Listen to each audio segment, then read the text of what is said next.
President-elect Donald Trump last week nominated to be his FBI director, Kash Patel. I'm sure I'm mispronouncing that, but it's an awesome name. A staunch loyalist, as he's always described, it's by law, and critic of the deep state who served in the previous Trump administration. And what do we think about first, Trump firing Christopher Wray? I've seen the David Frums of the world describe this literally as worse than Watergate, an idea that we're now politicizing the criminal justice federal system in this term. What do you think about it? I guess I don't have strong opinions about the Wray thing. This feels like yet another front in the norms battle. I have mixed feelings about that battle. I would like for people to observe those types of norms. They exist for good reasons. On the other hand, Wray kind of sucked, so I'm not sorry to see him go. Kash Patel also seems like he kind of sucks, but let's talk about the things that are good first, I guess. I think a lot of what he says about the deep state, maybe we should pause and have like a deep state moment here.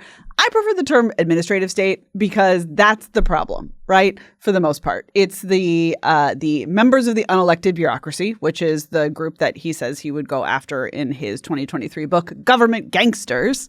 But unfortunately, when people say the deep state, they often get a little too expansive for my taste, and they start to lump in, I don't know, journalists, people who own large tech companies that happen to provide platforms for speech, that kind of thing.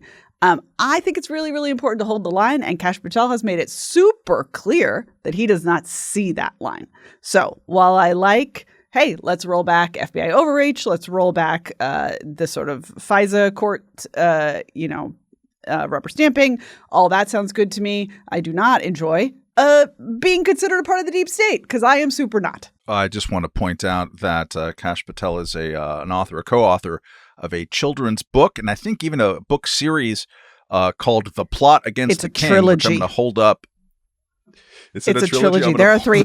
Cover to here as a picture of Donald Trump. I presume that's like Nancy Pelosi is some kind of evil. So it tells Hillary. the story of Hillary Quinton and her shifty knight who spreads the lies that King Donald has cheated to become king. He also sometimes signs his name kind of like Kesha used to for a while with a dollar sign. I like that. Which I like that. Yeah, it's very Randian, just like Kesha. Peter, what do we think about not just his children's book stylings, but the possible worryingness of his previous recent statements, including on Steve Bannon's podcast, that he's going to install a team of all American patriots that are going to come after members of the press that have lied about American citizens and helped Joe Biden rig presidential elections. We're going to come after you, whether it's criminal or civilly. We'll figure that out. Is that that's cool? Reassuring. When the guy who's been appointed to the FBI to like run the FBI is like, we're going to go after the journalists. Yeah, that's free speech is back, baby. Nick, is there some argument to be made that someone who either colors outside the lines or just really draws Hillary Quinton self-publishes his own children's books? Yes, Matt, there is. There is an absolute case to be made for this type of pick from Donald Trump, and I'm ready to make it. First, I want to point out that the FBI director serves at the discretion of the president, so there's nothing constitutional, there's nothing Watergatey about Trump firing Christopher Wray and putting in his nomination, is going to have to, or his appointee, who's going to have to see muster, from the Senate, assuming that big bunch of lumber, gets its shit together at any point in time. Patel he represents, like RFK Jr. and a bunch of other Trump picks, like he has said he wants to destroy the FBI and the surveillance state. And would that be a bad thing? No. It would be a messy thing, and it might not yield better results. Like after the field is burned and whatever starts growing in it afterwards might be just as bad or worse, especially when you get this, vindictiveness that comes across in a lot of his statements. But he's also talked about declassifying massive amounts of documents that the government is holding. Good for him. Let's do that. He talked about having a 24/7 kind of declassification regime where everything is coming out from the past as well as the present. More power to him for that kind of stuff. When we're talking about the deep state, and I think particularly, there is the administrative state and a bureaucracy that takes on an energy of its own when we're talking about implementing certain kinds of environmental policies, certain kinds of trade policies, things like that, including, the things that the Trump administration, he promised to deconstruct the administrative state, and he did not. And one of the Supreme Court rulings that reeled in the administrative state was actually against a rule one of his administrators propounded. So it's like, good, Trump is eating his own tail. Who knows about that? But the deep state and the intelligence state is something different. This, it really refers to the security apparatus and the military. And we know from Trump 1.0 that the people in the defense world, people in the State Department, lied to Trump about the number of troops that were overseas in places like Syria and Iraq and stuff like that. That needs not to be deconstructed. That needs to be blown up, and we need to start over. I don't necessarily have a lot of faith in Kash Patel for doing all of this, but this is the promise that Trump brought first time around and didn't deliver on. I'm excited to see it, not because I think it's going to yield to something super great immediately or anything like that, but it may be a necessary first step to really getting rid of the deep rot that is well below the surface.